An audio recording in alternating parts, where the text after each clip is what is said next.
امریکہ جس کی ساری معیشت جنگ و جدال پر چلتی ہو، وہ افغانستان میں جنگ کے خاتمے کے بعد کیسے خاموش بیٹھ سکتا تھا؟ یوں تو دنیا بھر میں چھوٹے چھوٹے جنگی میدان مسلسل سجے رہتے ہیں، مگر ان محاذوں پر استعمال ہونے والے اسلحے کی مقدار اتنی کم ہے کہ یہ امریکہ اسلحہ سازی کی سلطنت، جسے ملٹری انڈسٹریل کمپلیکس کہتے ہیں، اس کی ہوس پوری نہیں کر سکتی۔ اس لیے امریکہ کو ہمیشہ ایک بڑے بحران کی ضرورت رہتی ہے۔ یہی وجہ ہے کہ امریکہ جب طالبان کے ساتھ افغان سرزمین چھوڑنے کا معاہدہ کر رہا تھا تو ساتھ ہی ایک نئے محاذ جنگ کی تیاریوں میں بھی مصروف تھا۔ آج ان تیاریوں کی بنیاد پر سجنے والا جنگی میدان وار تھیٹر بالکل واضح اور عیاں ہے۔ اس میدان کا ہدف یہ ہے کہ امریکہ اور اس کے اتحادی کسی صورت بھی چین اور روس کو معیشت کے میدان میں آگے نہیں بڑھنے دیں گے۔ نومبر 2019 میں پینٹاگون نے ہند اور بحر الکاہل کے بارے میں جو پلان اپنے مستقبل کے عالمی منظرنامے کے طور پر پیش کیا، اس کے بنیادی مقاصد دو تھے: چین کو مزید بڑھنے سے روکنا اور روس کی طاقت اور قوت کا خاتمہ کرنا۔ یہ دونوں مقاصد اس وقت تک حاصل نہیں کیے جا سکتے تھے جب تک دو ممالک پاکستان اور یوکرین کو یا تو مکمل طور پر اپنی کالونی یا گیریزن نہ بنا لیا جائے، اور اگر یہ ممکن نہ ہو تو پھر دونوں ممالک کو معاشی بدحالی اور خانہ جنگی میں اس قدر مبتلا رکھا جائے کہ روس اور چین کے لیے ان دونوں ممالک کو راستوں کے طور پر استعمال کرنا ممکن نہ رہے۔ یہ بڑی جنگ جن بڑی قوتوں نے لڑنی ہے، ان میں یورپ کے تمام ممالک، بھارت، جاپان اور آسٹریلیا شامل ہیں۔ اس کا محاذ آہستہ آہستہ گرم ہو رہا ہے۔ یہ سست روی کا شکار بھی ہو سکتا ہے، مگر مستقل آمدنی کے لیے تو امریکہ اور اس کے حواریوں نے گزشتہ 100 سال سے ایک محاذ کو ہمیشہ گرم کر رکھا، اور وہ ہے مشرق وسطیٰ۔ پہلی جنگ عظیم کے بعد اتحادی افواج خلافت عثمانیہ پر چڑھ دوڑیں، اور اس کے حصے بکھرے کرنے کے بعد ان کے درمیان دنیا بھر سے یہودیوں کو لا کر آباد کر کے ایک نہ ختم ہونے والی جنگ اور ایک ایسے میدان جنگ کی چنگاری سلگائی گئی جس کے بارے میں تینوں ابراہیمی مذاہب، یہودیت، عیسائیت اور اسلام، دنیا کے خاتمے سے ذرا پہلے تک ایک بڑی عالمی جنگ کے انتظار میں ہیں۔ ایسا میدان کارزار جو کائنات کے اختتام تک چلے گا۔ 14 مئی 1948 کو اسرائیل کے قیام کے بعد سے یہ محاذ ایک مسلسل بھڑکتا ہوا الاؤ ہے۔ قومی ریاستوں میں تقسیم کردہ عرب دنیا اسے اسلام اور کفر کی نہیں بلکہ عرب اسرائیل تنازع اور فلسطینی قومیت کی جنگ سمجھتے ہیں۔ جنگ عظیم اول کے اتحادیوں نے عرب دنیا کو زیر نگین رکھنے کے لیے یہاں کے کچھ ممالک میں عرب قبائلی سربراہوں کو بادشاہ بنایا تھا، اور کچھ ممالک میں سیکولر لبرل ڈکٹیٹر بٹھا دیے گئے۔ لیبیا سے لے کر عراق تک کے علاقے میں اس عرب لیگ کے 22 ممبر ملک ہیں، لیکن ان میں کوئی ایک بھی ایسا نہیں جس میں اسلامی حکومت قائم ہو۔ ان ممالک کے ڈکٹیٹروں اور مغرب کے سیکولر لبرل حکمرانوں کے نظریات، بود و باش اور لائف سٹائل میں کوئی خاص فرق نہیں، جبکہ ان عرب بادشاہوں کا رہن سہن اور بود و باش بھی کسی زار روس یا رومن سیزر سے مختلف نہیں۔ یہی وجہ ہے کہ گزشتہ 70 سالوں میں عرب ممالک کے شہریوں اور ان کے حکمرانوں کے درمیان تصورات و خیالات میں 360 ڈگری کا اختلاف ہے۔ ان تمام عرب ممالک کو پہلے اسرائیل جیسے چھوٹے سے ملک سے بھی اپنے تحفظ کے لیے اسلحہ خریدنا پڑتا تھا، اور ساتھ ہی اپنے عوام کی نفرت کا مقابلہ کرنے کے لیے بھی امریکی افواج کو اپنے ہاں اڈے دینا پڑتے تھے۔ لیکن 1979 کے ایرانی انقلاب نے جیسے خطے میں ایک طوفان برپا کر دیا۔ آیت اللہ خمینی نے عرب بادشاہتوں کے خلاف جس جنگ کا اعلان کیا تھا وہ آہستہ آہستہ سلگنے لگی۔ کبھی معاملہ گرم ہو جاتا اور کبھی ٹھنڈا۔ اس کشمکش کے علاوہ پہلے ایران عراق جنگ، پھر عراق کویت جنگ، اور آخر میں امریکہ عراق جنگ نے پورے خطے کے نظام امن کو ہی برباد کر کے رکھ دیا۔ عرب دنیا کے 22 ممالک کے حکمران اپنے اپنے ملکوں میں موجود باغی گروپوں، پراکسیز اور 11 ستمبر کے بعد جہادی گروہوں کے سامنے تقریباً بے بس ہوتے چلے گئے۔ ایسے میں 2011 میں ان تمام ممالک میں انسانی حقوق کی پامالی اور جمہوریت کی بالادستی کے لیے عرب بہار کے نام پر ایسی تحریکیں شروع ہوئیں جن کے نتیجے میں خطے کے اکثر ممالک خوفناک خانہ جنگی میں جھونک دیے گئے، اور یہ آج تک اس افراتفری سے نکل نہیں سکے۔ ان ممالک میں لبنان، شام، عراق، سعودی عرب اور یمن ایسے گروہوں یا پراکسیز کی جنگ میں مبتلا ہیں جو یا تو ایران کے پاسداران سے تعلق رکھتے ہیں یا پھر القاعدہ، داعش اور دیگر جہادی گروہوں نے وہاں بنا رکھی ہے۔ یہی وجہ ہے کہ کمزور عرب حکمرانوں کا دفاعی انحصار حیران کن طور پر اسرائیل پر ہوتا چلا جا رہا ہے۔ وہ یہودی ریاست جس کے ساتھ وہ گزشتہ 70 سال سے حالت جنگ میں تھے۔ متحدہ عرب امارات نے حوثی باغیوں کے حملوں سے بچنے کے لیے فروری 2022 میں اسرائیل کے گرین پائن ریڈار حاصل کیے، جو اس وقت دنیا میں میزائلوں کا حملہ روکنے کے لیے سب سے کامیاب سمجھے جاتے ہیں۔ حوثی باغیوں کے حملے سے نہ صرف متحدہ عرب امارات متاثر ہو رہے ہیں بلکہ خود سعودی عرب پر بار بار حملوں کی وجہ بھی یہ خود کو غیر محفوظ سمجھ رہا ہے۔ اس خوف کے عالم میں عرب بادشاہ اور سیکولر لبرل ڈکٹیٹر دنیا کی دونوں عالمی قوتوں کی جانب اپنے تحفظ کے لیے مسلسل دیکھ رہے تھے کہ پینٹاگون کا ہند و بحر الکاہل کا پلان آ گیا اور پھر یوکرین جنگ شروع ہو گئی۔ اب عرب ممالک کے تیل تک چین کی دسترس کو روکنا اور اس خطے کو روس کے اثر و نفوذ سے دور رکھنا امریکہ نے اپنی حکمت عملی کا حصہ بنا لیا۔ یوکرین کی جنگ کے بعد مشرق وسطیٰ کو اپنے قابو میں رکھنے اور وہاں موجود وسائل کو استعمال میں لانے کے لیے گزشتہ 2 ماہ سے امریکہ اور عرب ممالک کے پس پردہ لاتعداد رابطے جاری تھے۔ ایسے لگتا تھا جیسے بڑی جنگ سے پہلے صف بندیاں ہو رہی ہیں اور عرب ممالک کو خاص طور پر گھیرا جا رہا ہے۔ تازہ صورتحال یہ ہے کہ اب وہ مرحلہ آن پہنچا ہے کہ تمام عرب ممالک اسرائیل اور امریکہ کے ساتھ مل کر ایک ایسا گروپ تشکیل دیا جا رہا ہے جس کے خدوخال جنگ عظیم دوئم کے بعد بننے والے نیٹو جیسے ہوں گے۔ اس نئے اتحاد کی بنیاد 13 اگست 2020 کو رکھی گئی تھی، جب اسرائیل، متحدہ عرب امارات، بحرین اور امریکہ نے ایک مشترکہ بیان جاری کیا اور پھر 15 ستمبر 2020 کو ایک معاہدے پر دستخط ہوئے جسے ابراہیمی معاہدہ کہتے ہیں۔ اس معاہدے کا مقصد یہ ہے کہ مشرق وسطیٰ میں آباد تینوں ابراہیمی مذاہب، اسلام، یہودیت اور عیسائیت کے ماننے والے ممالک اپنا ایک مشترکہ دفاعی نظام بنائیں۔ اس معاہدے کے تحت امریکی کانگریس میں ایک کوکس قائم ہے جس نے کانگریس میں 8 جون 2020 کو ایک بل پیش کیا ہے جس کا نام ہے deterring enemy forces and enabling national defence act. اس ایکٹ کی کانگریس سے منظوری کے بعد کیا کچھ ہو سکتا ہے، یہ سب ایک حیرت زدہ ہے۔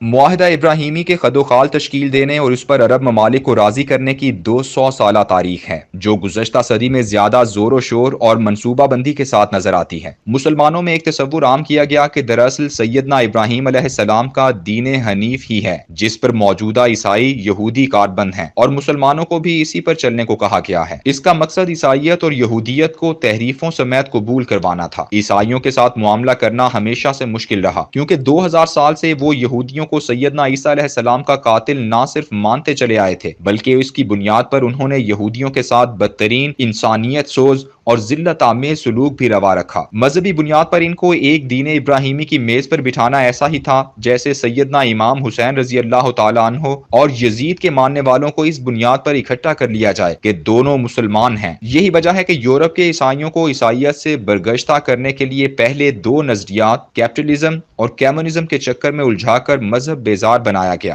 یہ نظریات ایک دوسرے کی ضد تھے مگر ان میں الحاد اور لبرل اخلاقیات مشترک تھیں۔ ایک مذہب کو ذاتی فعل قرار دیتا اور دوسرا مذہب کو افیون کہتا تھا۔ مئی 1804 میں نیپولین کے برسر اقتدار آنے پر انقلاب فرانس نے چرچ کو عیسائیت سمیت نکال باہر کیا اور 100 سال بعد اکتوبر 1917 میں کمیونزم نے روس سے عیسائی مذہب کی شناخت تک مٹا دی۔ معاشرے سیکولر، جمہوری، لبرل اور کمیونسٹ ہوتے چلے گئے۔ پادری کونوں خدروں میں دبک گئے۔ مرنجا مرنج قسم کی کیتھولک عیسائیت وجود میں آ گئی جو خود کو عالمی اور وسیع المشرق کہتی، اور پروٹسٹنٹ تو پہلے ہی سے عیسائیت کی بنیادیں ہلا چکے تھے۔ اب پیچھے رہ گئے مسلمان، تو ان کو دین ابراہیمی کے تصور پر اکٹھا کرنے کے لیے کئی محاذوں پر بیک وقت کام شروع کیا گیا۔ پہلا کام وحدت امت کو پارا پارا کرنے کے لیے خلافت عثمانیہ کو توڑ کر عرب قومیت کے زہر آلود پودے کو پروان چڑھایا گیا۔ ایک عربی بولنے والے، ایک اسلام کے پیروکار اور ایک ہی سرزمین پر رہنے والے عربوں کو 22 قومی ریاستوں میں تقسیم کر دیا گیا۔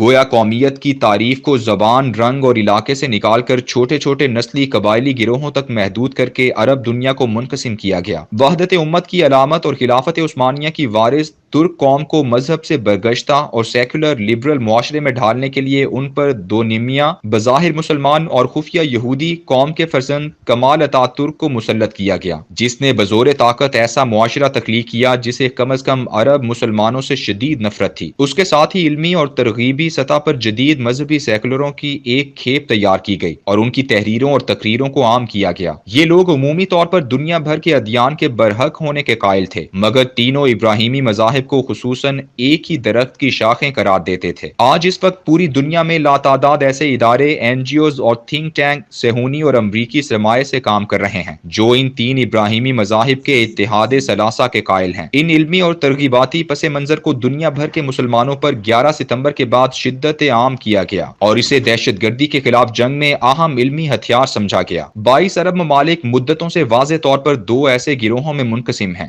جن کی وجہ سے پورا خطہ ایک ایسا آتش فشاں ہے جو کسی بھی دن لاوا اگل سکتا ہے۔ محدود حالت میں اس کا آغاز 2011 میں عرب بہار میں ہو چکا ہے۔ منقسم عربوں کا ایک گروہ حکمران ہے اور دوسرا گروہ عرب عوام۔ دونوں کی سوچ اور ترجیحات بالکل مختلف ہیں۔ یہی وجہ ہے کہ تمام عرب حکومتیں کمزور ہیں اور اپنے استحکام اور بقا کے لیے انہیں عالمی طاقتوں اور غیر عرب قوتوں کا سہارا لینا پڑتا ہے۔ قریب ترین غیر عرب قوت اسرائیل ہے جسے اب عرب حکمرانوں نے اپنی سیکیورٹی کی ضمانت سمجھ سمجھنا شروع کر دیا ہے۔ 100 سالہ نفرت اور 3 جنگوں کی تاریخ کو کھرچنا آسان نہیں تھا، اور وہ بھی اس پس منظر میں کہ جب ایران گزشتہ 40 سال سے القدس کے تنازع کو زندہ رکھے ہوئے ہو۔ شام، عراق، لبنان، یمن اور بحرین میں اس کی پراکسیز کی موجودگی نے عرب حکمرانوں کو مزید خوفزدہ کر رکھا تھا۔ اس عالم میں معاہدہ ابراہیمی آ گیا، جس کا مدعا ابراہیمی مذاہب کے اتحاد کے نعرے کو خوشکن بنا کر پیش کرنا اور کمزور عرب حکمرانوں کا تحفظ کرنا تھا۔ 13 اگست 2020 کو ہونے والے اس معاہدے پر اسرائیلی وزیر اعظم بنجامن نیتن یاہو، متحدہ عرب امارات کے وزیر خارجہ عبداللہ بن زید النہیان اور امریکی صدر ڈونلڈ ٹرمپ کے دستخط ہیں۔ اس ابراہیمی معاہدے کے مطابق ستمبر 2020 میں بحرین، اکتوبر 2020 میں سوڈان اور دسمبر 2020 میں مراکش نے اسرائیل کے ساتھ معاہدات پر دستخط کیے اور سفارتی تعلقات بحال کر لیے۔ اس اہم ترین تبدیلی کے بعد فلسطین اتھارٹی اور حماس نے شدید رد عمل کا اظہار کرتے ہوئے اسے غداری اور صہیونی ایجنڈے کی تکمیل کا راستہ قرار دیا۔ معاہدے پر عرب دنیا کے تمام حلقوں میں جو بے چینی پھیلی، اس کو زائل کرنے کے لیے سعودی خفیہ ایجنسی کے سربراہ شہزادہ بندر بن سلمان نے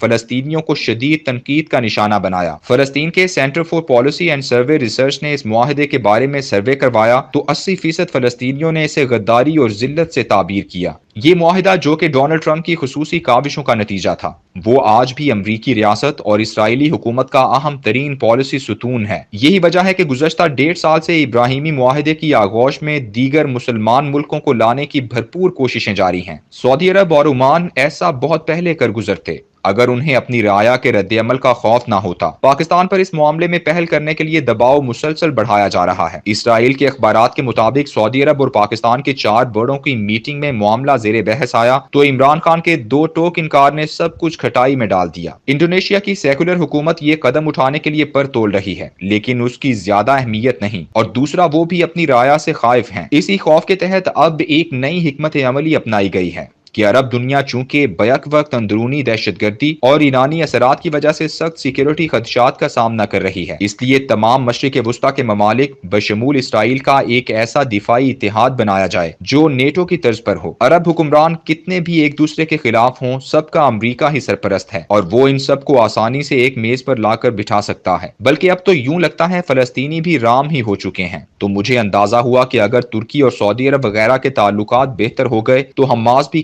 اتنی آسانی سے ابراہیمی معاہدے کا حصہ بن سکتی ہے، اور اب تو یہ تعلقات بہتر ہو ہی چکے ہیں۔ مشرق وسطیٰ کا نیٹو عرب حکمرانوں کی ضرورت ہے، اس لیے ان کی حکومتیں عوامی رد عمل سے بچ سکیں، اور یہ اعتماد امریکہ کی اس لیے ضرورت ہے کہ آنے والی روس یوکرین جنگ میں یہ خطہ امریکہ اور اس کے اتحادیوں کے مخالف نہ کھڑا ہو۔ نیٹو کا آغاز ایک میزائل ڈیفنس سسٹم سے کیا جا رہا ہے، جس کی کمانڈ اور کنٹرول بظاہر مشترکہ ہو سکتی ہے، لیکن اصل میں اسرائیل کے پاس ہی ہوگی۔ یہ میزائل ڈیفنس سسٹم کن لوگوں